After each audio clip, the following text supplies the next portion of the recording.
host of Still Positive. Welcome to another great episode. Happy to be here.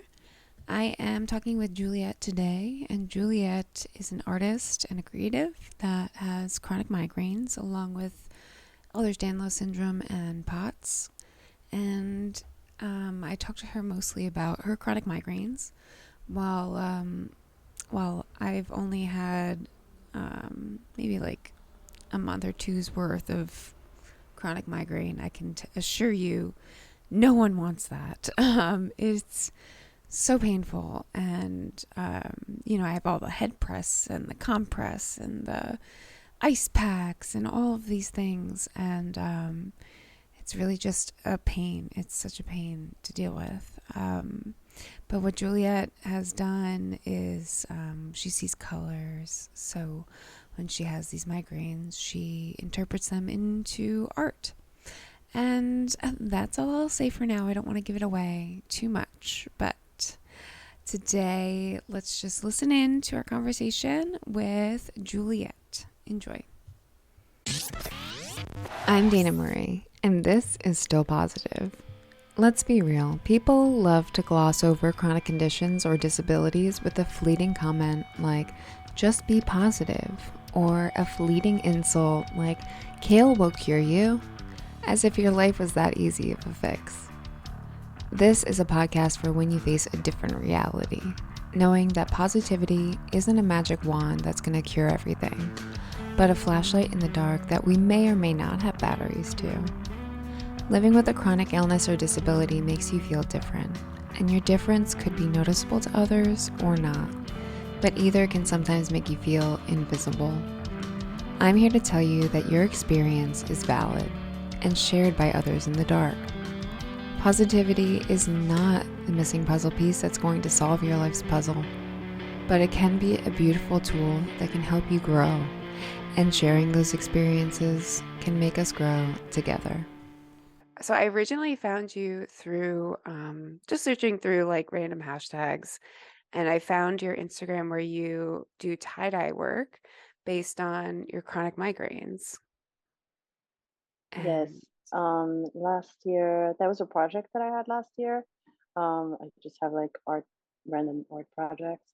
Yeah, like so when I have migraines, I get like these crazy pattern visions, and I have another Instagram where I draw them, and like on the iPad. Usually I used to paint them, but that's very difficult physically to paint. So I had to find things that were like a little easier to do, and one of my friends was doing some tie dyes, and so she actually has a channel with some really good videos.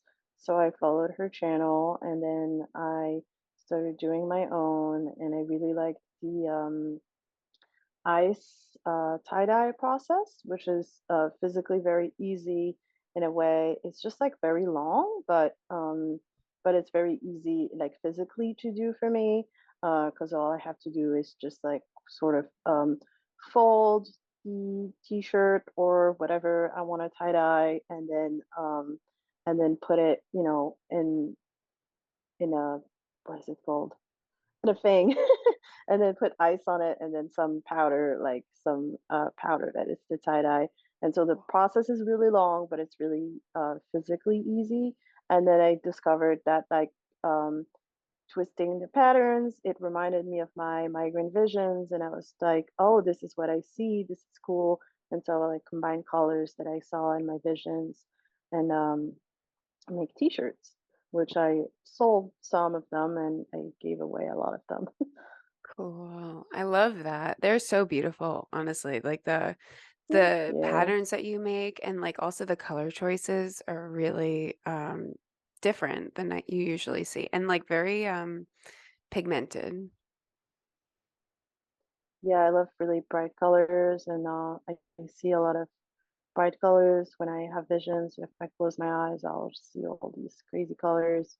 Wow. I would say this is the nicest part of having migraines. The rest of having migraines is terrible. Wouldn't recommend, but at least, since there's one positive thing that I can take out of my migraine, I try to, do something with it. And so with your chronic migraines, you say visions, but is it like, are your eyes closed when you're seeing the colors or are they open? Or like when do you see the It colors? depends. It's usually if I close my eyes, Mm, and then I have these auras. They're kind of like auras, but they last a very long time. And so I can, if I put music on, and sometimes the aura will come before the headache. So, I'm having, it's like a weird mental state mm, where I'm having these visions. And so if I put music on, I can also, like, I have sort of the pattern will follow the music and like sort of move around. And so I see these like landscape, like abstract landscape, which I then, I like painting them, I like drawing them, um, just because, like, more like as a therapy than like as anything. Like, I don't want to really do anything with my art. It's just like, for me, it's like art therapy is like, okay, here's the positive thing that's coming out of it. And like, it's a creative outlet for the pain. And yeah, I just I started doing that a few years ago, many years ago now, actually. It's been like 9 years. So wow.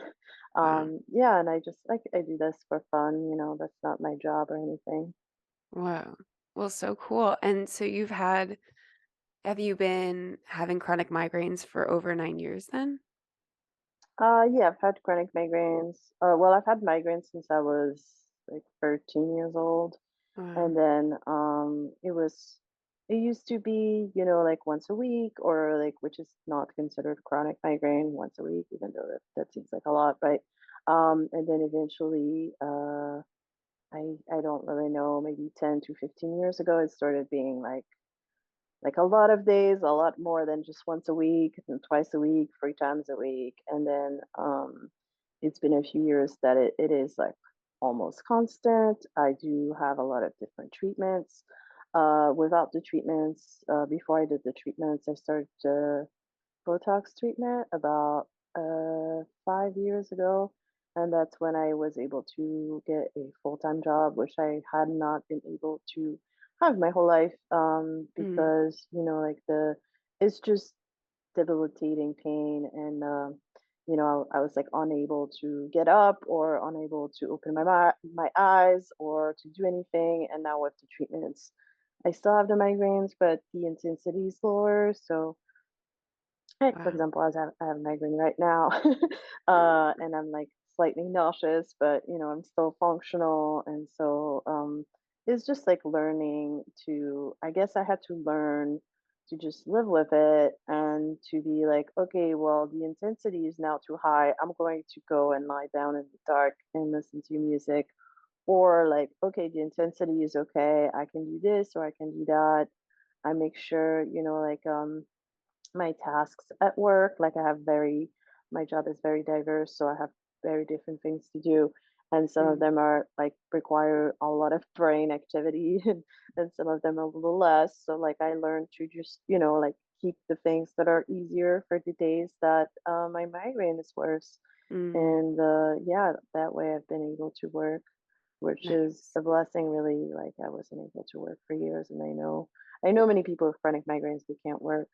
So Yeah. I'm very lucky. I also have a very flexible job where, I mostly work from home, Nice. and all this. And, Nice. And so what do you do for work? Oh, I'm an editor and I'm a nice. translator. So I Nice. translate from English into French.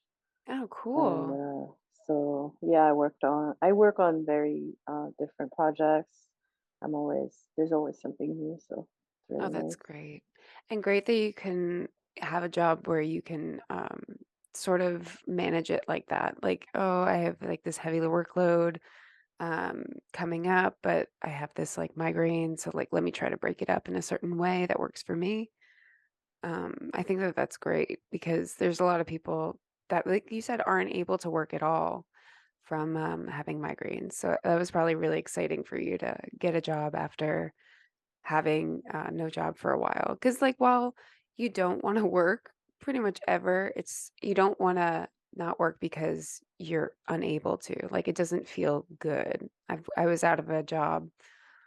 I never really had a full-time job before I got sick. So then when I got sick, I was like, well, that's not happening. Like I'm not going to be able to work full-time by any means. And I recently got a full-time job and it feels good to be able to, work on things and like get compensated for them.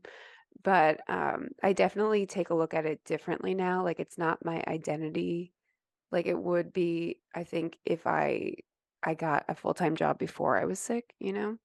Like a lot of people I think like root themselves in what they do every day for a living, which makes sense, but I think that having a chronic illness is sort of like, well, this is what I do to get paid and it's not like my whole being. It's just like something that I do to get paid. Do you feel that way too?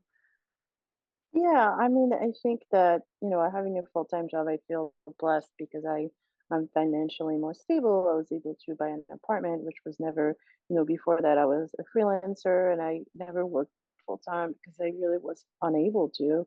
And now, it was really hard starting to work. And it was a really long process to learn how to advocate for myself as a disabled person and like I identify as a disabled person. I'll be like, I have a disability and I have chronic migraines and I have other disabilities as well. And like usually come in like multi-path, right? It's not like one. But and like I had to learn how to ask for accommodation at work or to be like, oh no, like I physically can't do that. I mean, I could do that, but then like the consequence of that is huge and is days of rest. So if you Right. want me to go to this event, I'm happy to do it, but then you have to give me some days to rest because like otherwise I'm like unable to continue.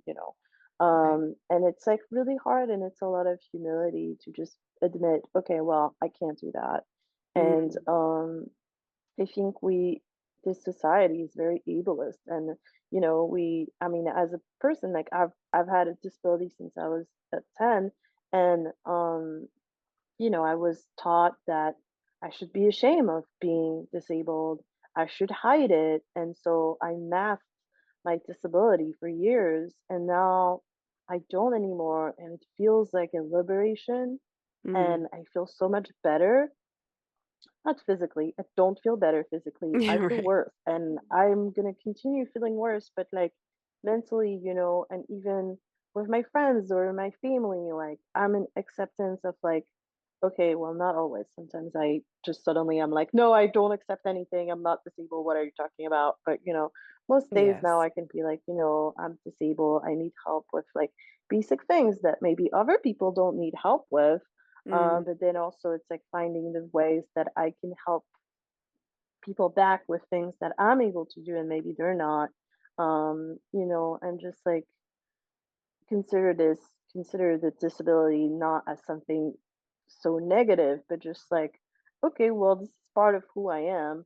And hmm if you want to be my friend and you don't like my disability, then don't be my friend because it's part of me. And there's no, like people always say, like, well, just make an effort. I'm like, make an effort of what? Like, I'm disabled. I can't make an Right. effort. Like, like it's like, oh, make an effort to be in the office at 9 a.m. every day. I'm like, I can't make an effort, like, because I Yeah. am sick, and so I can't change that. It's not a mindset. It's like I'm Mm, physically ill. Um, but like the mindset is more like, yes, I am physically ill, like that is not something to be shameful about, but that's something that is just part of me. right. And the mindset too is being like open and honest about, your disability. I think that that's hard enough as it is. And then to like go above and beyond, it's like that's not just a positive mindset. That's like pushing myself to a limit that I don't need to. And I know is not like healthy for me. So like that's part of the mindset too. And I think that people that are unaware of what it's like to be chronically ill, they just think like slapping on like yeah, I can do it attitude is like I can do it with like I can do anything. And it's like, no, I can't. I have boundaries and like that's what it is to be someone that has a chronic illness or a disability. It's like and it's definitely a process of like learning those boundaries and like maybe pushing yourself too far and then like pulling it back and like that's a whole journey in itself. Definitely. Yeah, absolutely. And when I was younger, I used to push myself so hard, and I would be, I mean, honestly, it was an active addiction of like alcohol and drugs, mostly Mm, because, and I'm not saying, like obviously, I think, like addiction is a specific thing, but, um, I mean, part of it was I wanted to continue like being able-bodied, which I was never. So, mm, I wanted to give myself the illusion that I was able-bodied by consuming drugs and alcohol that would allow me or allow my body to just do more and more.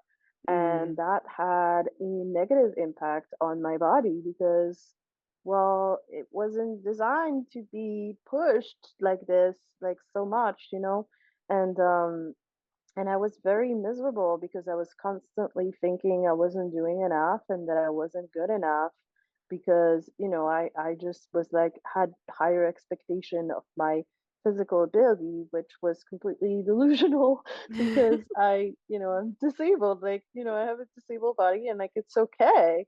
And like I can be kind to myself and then sometimes I still push myself, but it has to be now it's like okay, sometimes I love traveling, and traveling is very, very hard on the body. And sometimes I travel, I know that the consequence of me traveling for like a few days is going to be that I'm going to be in bed for 5 days after that, or, I might get sick while I'm traveling and all of this. And, mm, it's a calculated risk, I guess. So, like, I still push my body too hard sometimes, but I also had to learn when I'm traveling, okay, well, I need a wheelchair to go into the plane because if I don't, then I will faint. And then that is not good. That's not a good way of traveling, And right. like whatever things that can help me that I can request or, if I can have people help me, then like if I have that opportunity, I should take it. Mm, Versus like before, I was very much like, no, I can do it myself. No, I don't need help. And I was very proud and just like a very fiercely independent person. And I just was like, no, like I want to be able to do everything myself. And right. now, I have a better relationship with myself and I accept for people's help. I ask for people's help, but also accept their help, which is a very difficult thing to me still today. Like sometimes a friend will be like, I can do this for you. And I'm like, no, I can do it. And then I'm just like struggling. And they're like, I could just do it. Like, let me do it. Like letting people help me. That has been like a really, really hard thing to like letting people help me. It didn't come naturally to me. No, no, no. I was just like, no. And still today, I'm just like, no, don't help me. No, I can do it myself. No. I know. But yeah, that's not how it works. I know. It is so hard to ask for help, but then I have to like put myself into like they are looking to help me in some sort of way and like me asking them for help is something like, oh yes, like I can actually do something to improve like what they're going through because a lot of the time I feel like people that are caregivers or like friends or family, they're like, I want to make you feel better, but I don't know how. So when I do ask for help, it's like, oh, okay, good. I got this. Like I can do this for you. But it's so hard to just be like, I can't do something. I don't want to admit it, and I have to ask for someone to do it for me. Like I hate all of those things. So annoying, but it comes with time and it comes with, learning boundaries at the end of the day. But so you've had chronic migraines along with POTS and Ehlers-Danlos and so I can't even say Shogun, Sjogren Shogun, yeah. syndrome. I had not heard Uh, about that before. Um, what is that? Can you talk a little bit further about Sjogren's syndrome? yeah, I was diagnosed with Sjogren's when was this? 4 years ago. I have no notion of time. I don't know if it's a chronic illness thing, but I have like absolutely no notion of time. Was Yeah. things last month? Was it last year? Was it 10 years ago? I'm not very sure. So a few years ago, I got diagnosed with Sjogren. I had no idea. It was just like a a sort of misunderstanding that got to my diagnosis. It was kind of funny. Like I went to see this ophthalmologist because my eyes hurt, and then I went to see a rheumatologist in the same department, and the rheumatologist thought that the ophthalmologist had sent me. Well, I actually made these appointments separately, but because she thought the ophthalmologist had sent me, she looked at my file from the ophthalmologist and she was like, "Oh, you have dry eyes." And then she was like, "Let's do these other tests." And then she was like, "Oh, you have Sjogren's." Oh. And it's like an autoimmune illness, and that attacks the glands in the eyes, for the tears and for the saliva. It Mm. also affects the joints and the skin. Like it's basically dryness. Wow, yeah. um And that on top of they all do sort of like lead into each other because that on top of Elder-Stanlos and Potts, I mean, they all are like talking to each other, doing their little Yeah, dance. I think everything communicates to like the chronic migraine and the POTS, I think are very linked. Like if I'm Mm, having um an aura, I usually have like a really bad like POTS day. It's what we mm, just call it, like a bad POTS day where I'm, like very fainty. And then unfortunately I didn't know that POTS, so I was diagnosed with something when I was a teenager, but the POTS diagnosis didn't exist yet, so mm. they didn't diagnose me with that. And then it's only recently that I realized, wait, it's the same thing. So I was diagnosed with this a really long time ago. I just didn't know. And then uh, in the past few years, it's become worse, which I did not know that it could become worse.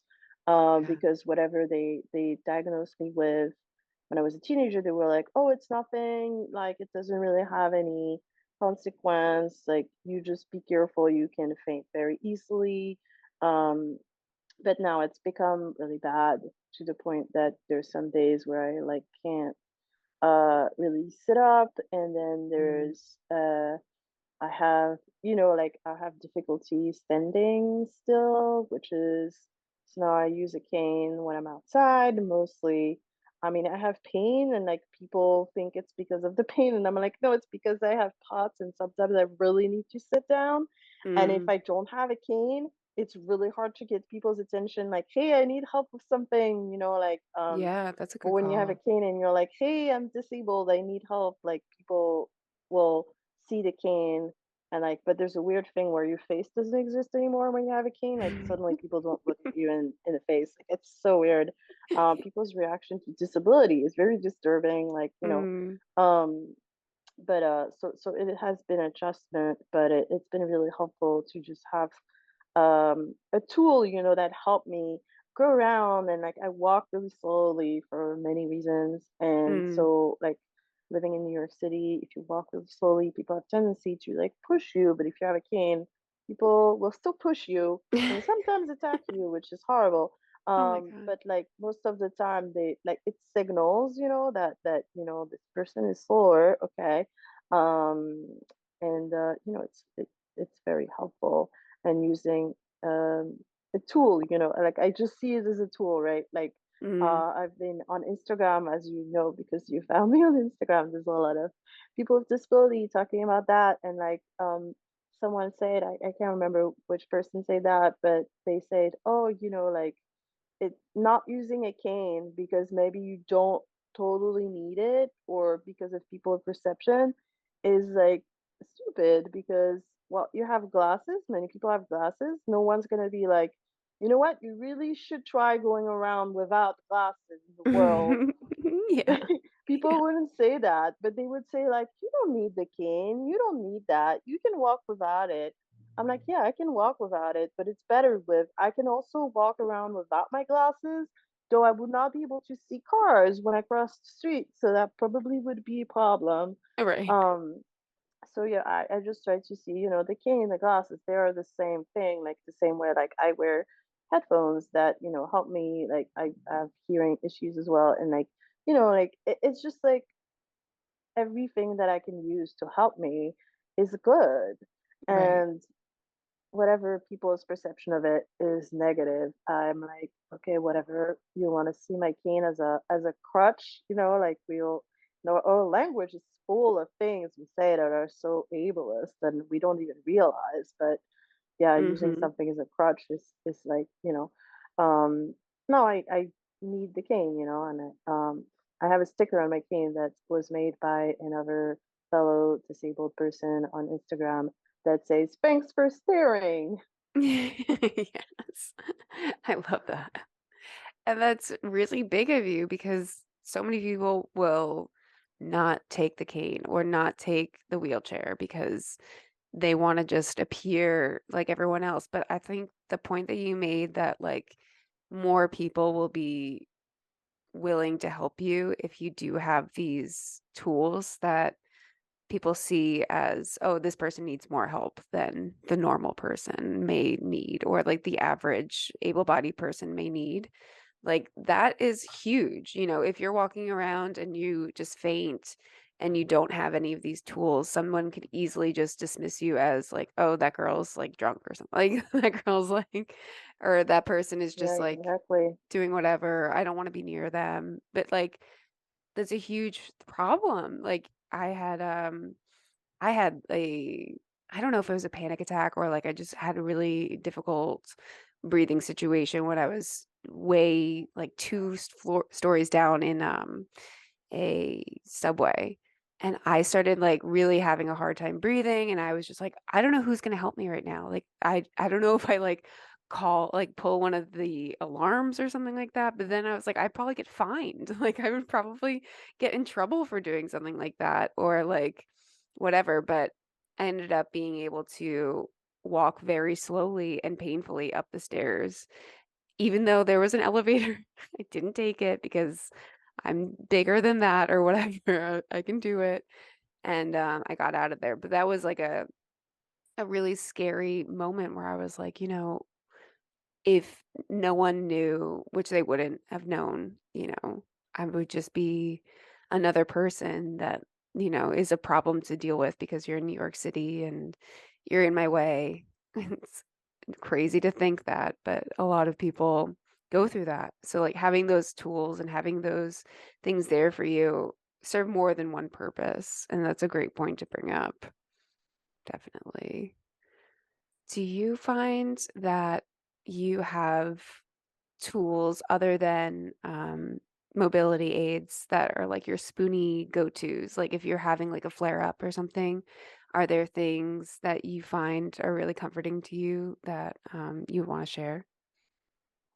I think I would like to share about, so like a few years ago, I joined a 12-step fellowship called Chronic Pain Anonymous. Mm, And so it's a 12-step fellowship for people with chronic pain and chronic illness. And it's not about, obviously, we're not addicted to chronic pain. People think that sometimes, which I'm like, what? yeah. You think I'm, because a lot of people, thinking of chronic pain, or you're faking and you're just addicted, you just like having pain. I'm like, no, I would like to not have pain, but that's just not an option. So Right. and so this fellowship helps people deal with the effect of chronic pain on the mind, and on the spiritual soul, I would say, Mm, like that aspect of life, because it can be very depressing and very, just very hard, like mentally, and also very, very isolating. And that fellowship meets mostly online, and so I was able to go to meetings on Zoom. They also have phone meetings. I believe they might have other forms of meetings as well. I do the Zoom meetings, and then I found some members who are in New York, so I get to see them in person once in a nice. while when we are both able, which is, always a problem. Making plans with friends. So honestly, a lot of my friends have chronic illness because they really understand me and I understand them. And then if we plan to hang out and one of us can't, we go to the other person's place. And then if not, then we just do a phone call, or maybe we can't even do a phone call sometimes, and we'll just see each other another time, and neither of us have like resentments about it, which can be a thing. And yeah, like chronic pain and illness is very helpful and helping. Well, at least I'll talk for me, right? It helped me see that being disabled is not just a negative thing.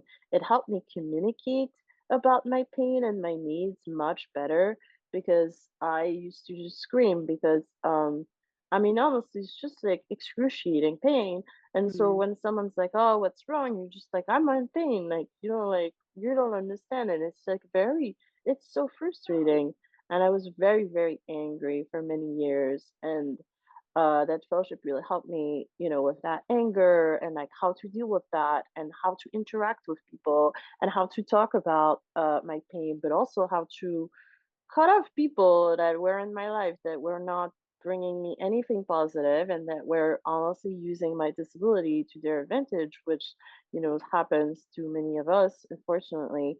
And help me found new friends, new friendship, help me rebuild some relationships that were broken, because I mean, sometimes being in pain, sometimes being in pain makes me like scream at people, and that's not nice. And I shouldn't scream at people just because I'm in pain. But like, if we don't have the coping mechanism to deal with that pain, it's Mm. very hard to communicate it. And then, so, and like, I would just see people as the enemy because, it's already so hard to just take care of myself. If some another person is like interacting with me and making it worse, I just like I hate them, right?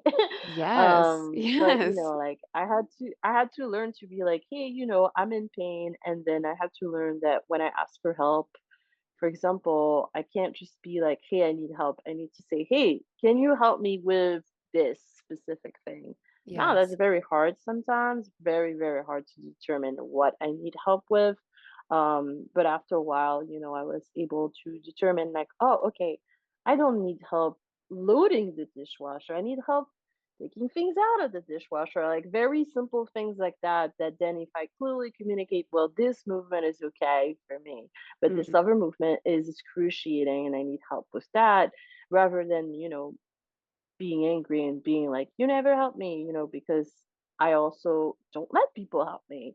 Like, I Right. also will be like, "No, you don't need to help me," because maybe I can't communicate what I need help with. Maybe I don't know what I need help with, or maybe Mm. just, I didn't take the time to be like, "Okay, this person could do this and this for me. Is this too much?" That's the other thing. Like, um how much can I put on a person? I feel really bad when someone helps me a lot because I feel like I put too much on them. But like sometimes they're like, that's totally fine. Like this is nothing for me, like Right. and like I have a hard time sometimes like even picturing the fact that it's nothing for someone to do something that is so excruciating for me.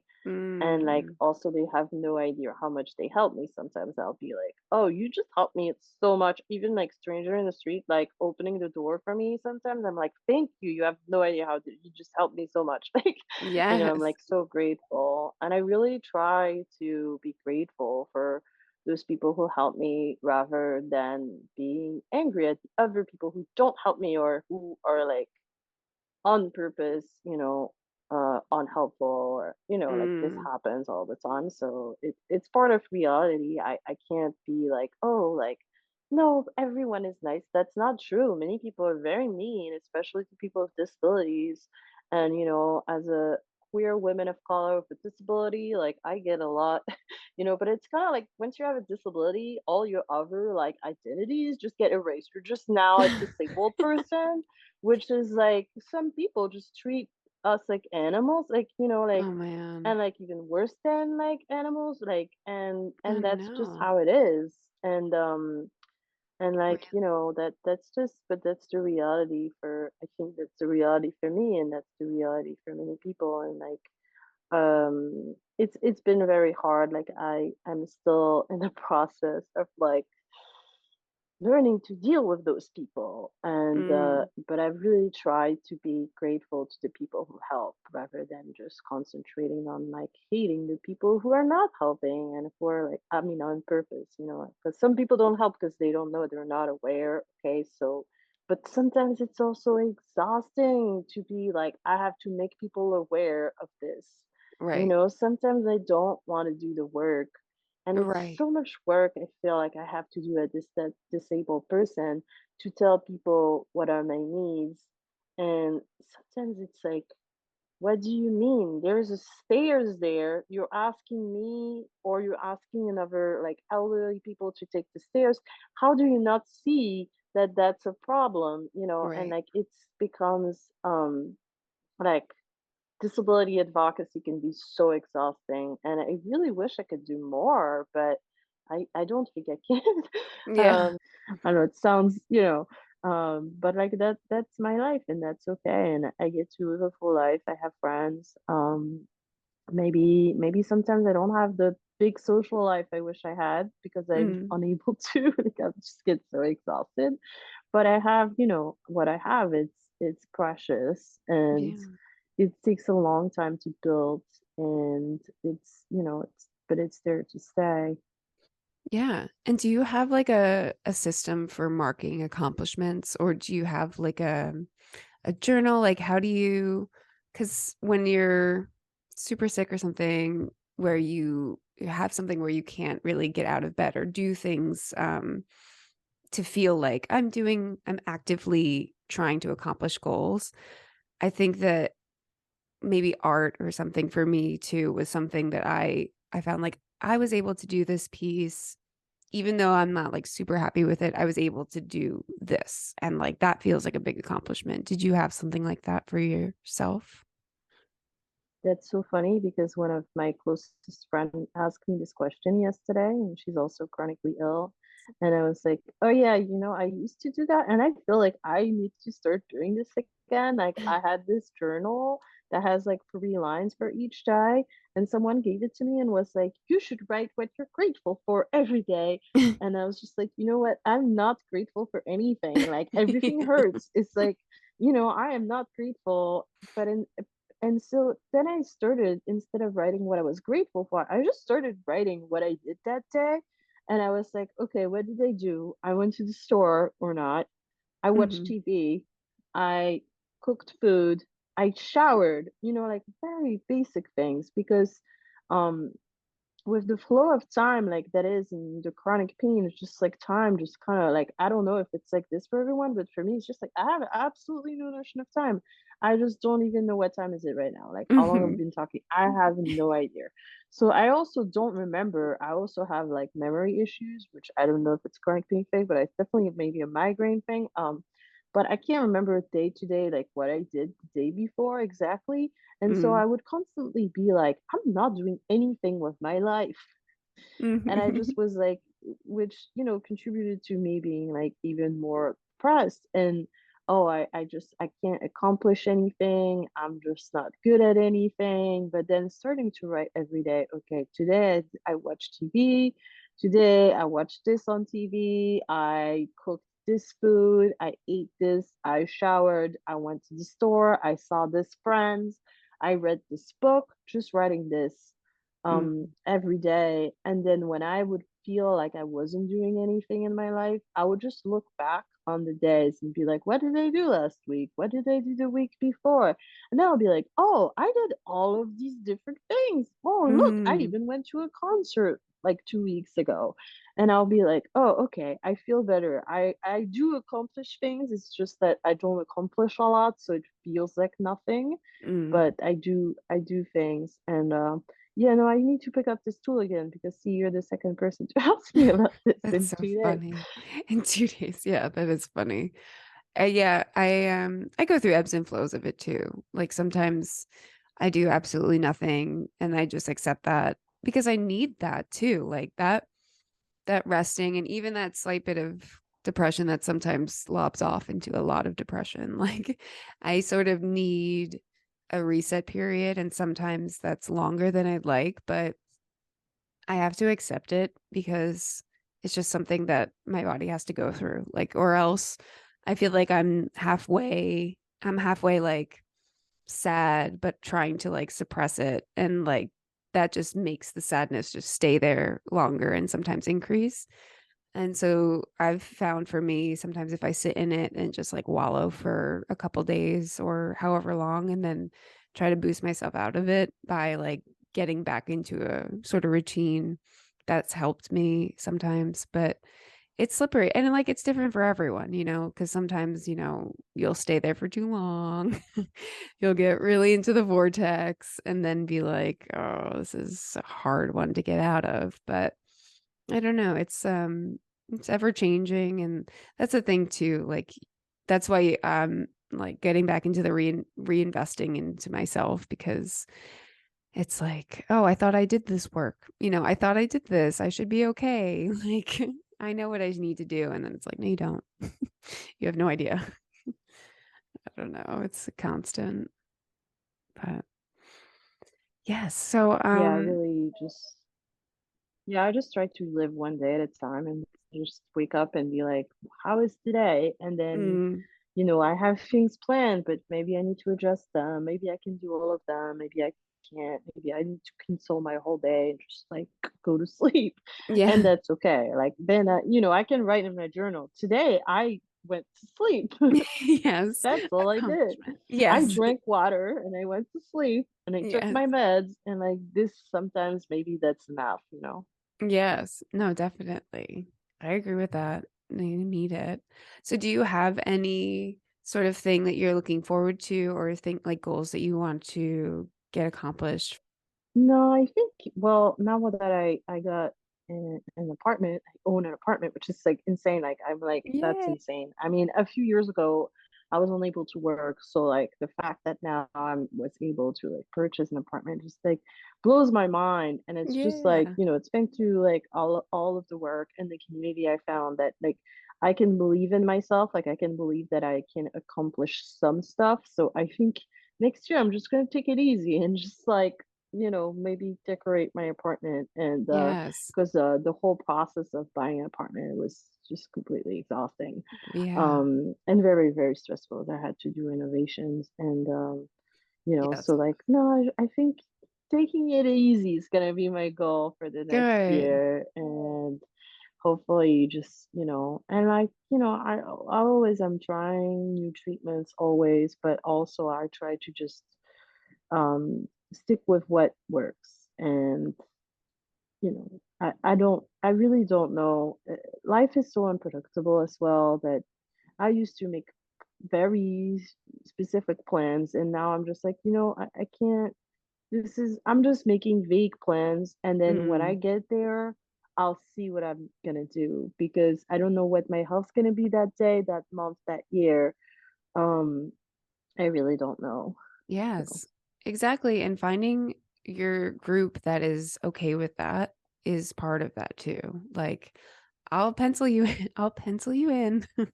But after that, it's up to I don't know, the sky to see if we can actually do this because depending on my health, TBD. I feel you. That's it's a challenge, but I think that finding those people that are there for you, no matter what, is really hard but rewarding at the same time. But after all of the treatments and everything that you've been through with chronic illness and disability, do you find that you can still be positive on a daily basis or ever? I think that well, some days I won't, some hours I won't be positive, and that's okay. And I think that putting too much pressure on myself to be positive all the time just makes me miserable because I can't Mm, be I can't be positive all the time. That's impossible, And like, I woke up this morning, I really was like, I wanted to cancel everything. I just was not feeling good. And now I still don't feel very good, but I'm talking to you and, like, I'm just doing the things, I'm just showing up. And sometimes if I'm able to show up, then just showing up will make my day better. mm, I agree.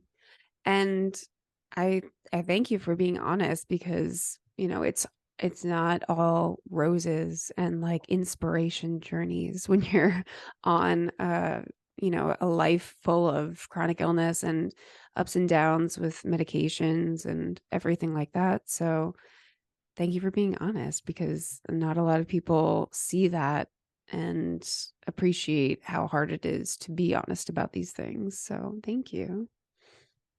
Well, thank you for having me. Yeah. Juliette, everybody. That was Juliette. And I'm super happy that I was able to talk to her about what she goes through on a day to day basis and just learn a little bit more about not being in my own shoes. It's kind of cool. Finding similarities and differences and complaining, but also understanding, right? Isn't that life? Okay, great. Follow Juliette. It will be below in the show notes. Follow Still Positive. Like and subscribe. Do all those things. Have a great day. Stay sick. Be the best that you can possibly be. And I love you. I'll talk to you later. Bye.